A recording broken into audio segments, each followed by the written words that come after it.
இந்த 2026 எனக்கு நல்ல காலம் எப்போதுங்க பிறக்கும்? இந்த வருஷமாவது நான் புதுசா ஏதாவது ஒரு தொழிலை செய்ய முடியுமா? இல்ல புதிய ஒரு துறையில புதிய ஒரு நிகழ்வுகளை செய்ய முடியுமா? அப்படின்னு கேட்குறவங்களுக்கான பதிவு இது. பொதுவா இந்த காலகட்டங்கள் ஒரு 12 ராசிகள்ல 12 ராசிக்குமே நல்லா இருக்குமா? அப்படின்னு இல்லங்க. அந்த புதிய தொடக்கம் அல்லது புதிய ஆரம்பம் அல்லது புதுசா ஒரு விஷயத்த யோசிச்சு கிரியேட் பண்றது, அல்லது அவங்க வாழ்க்கையில் ஒரு சந்தோஷமான செய்திகளை அதிகமாக அனுபவிப்பது அப்படிங்கிற மாதிரியான ஒரு சில ராசிகள் அப்படிங்கிறது இருக்குது. அந்த ராசிகளுக்கு இந்த 2026 கண்டிப்பாக சப்போர்ட் பண்ணக்கூடிய அமைப்பில் ரொம்ப நல்ல தெய்வ பலமும் சரி, குருபலமும் சரி அவங்களுக்கு ரொம்ப நல்ல அமைப்பில் இருக்குது அப்படின்னு சொல்லி பார்க்க முடியுது. அது என்னென்ன ராசிகள் அப்படின்னு பார்த்தோன்னா, மிதுனம், சிம்மம், துலாம், இந்த மூன்றுமே ஒரு ஜாக்பாட். அந்த ஜாக்பாட்னு ஒன்றே இல்லை, பெருசாக ஆசைப்பட்ட வேண்டாம்.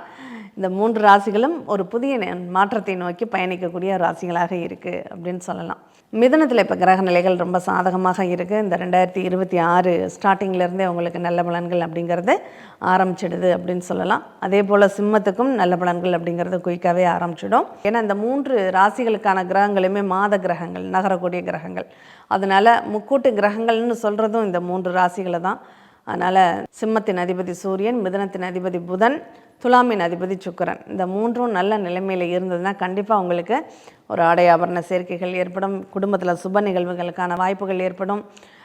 இடம், வீடு, சொத்து, சுகம் சார்ந்த நிகழ்வுகள் அப்படிங்கிறது வாய்ப்புகளை உருவாக்கும் அப்படிங்கிறத சொல்லிக்கலாம்.